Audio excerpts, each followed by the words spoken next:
Hello అండి, నేను మీ doctor కల్పన గిడ్చిపల్లి.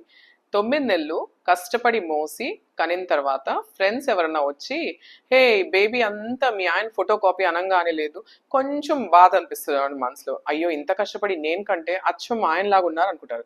So mothers brace yourself. ఈ రోజు మనము అసలు మదర్స్ నుంచి వచ్చే క్వాలిటీస్ ఏంటి బేబీ గురించి తెలుసుకుందాం. మొట్టమొదటిది బేబీ ఇమ్యూనిటీ. సో తల్లి పాల నుంచి కానీ లేదా ఈ జీన్స్ ఏవైతే ఉంటాయో ఆటో యాంటీబాడీస్ ప్రొడ్యూస్ చేసే జీన్స్ అన్ని ఇలాంటివన్నీ మదర్ నుంచి వస్తాయి. సో రోగనిరోధక శక్తి ఏదైతే ఉంటుందో అది మదర్ క్వాలిటీ ఉంటుంది అనమాట బేబీకి.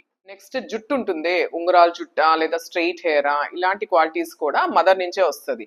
కాకపోతే బాల్డింగ్ ప్యాటర్న్ ఉంటుంది కదా, అంటే జుట్టు వెనక్కి గ్రో అవటం లేదా బాల్డెడ్ రావటం, ఇది మాత్రం ఫాదర్ నుంచి వస్తుంది అనమాట అబ్బాయిలకి. తర్వాత ఇమోషనల్ ఇంటెలిజెన్స్ లేదా ఐక్యూ అనేది, అంటే కొన్నిసార్లు మనం ఏమైనా ప్రాబ్లం ఫేస్ చేసినప్పుడు బాధపడటం కానీ లేదా హ్యాపీ అవడం కానీ, తర్వాత ఏదైనా సిచ్యువేషన్ ఏదైనా మరీ బ్యాడ్గా ఉంటే వెంటనే మనకి ఎలా రియాక్ట్ అవ్వాలో, ఇలాంటి క్వాలిటీస్ అన్నీ మాత్రం ఒక మదర్ ఇంటెలిజెన్స్ నుంచే వస్తాయి.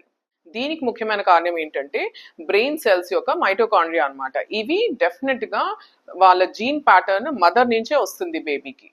ఇంకా అరుగుదల ఉంటుంది కదా, అంటే ఫుడ్ తీసుకున్న తర్వాత ఎంతసేపటికి అరుగుతుంది లేదా వాళ్ళకి ఏమన్నా ఇబ్బందులు ఉన్నాయా, జీర్ణ శక్తి అంటారు కదా, ఇవన్నీ కూడా మదర్ నుంచి ఇన్హెరిట్ అవుతాయి.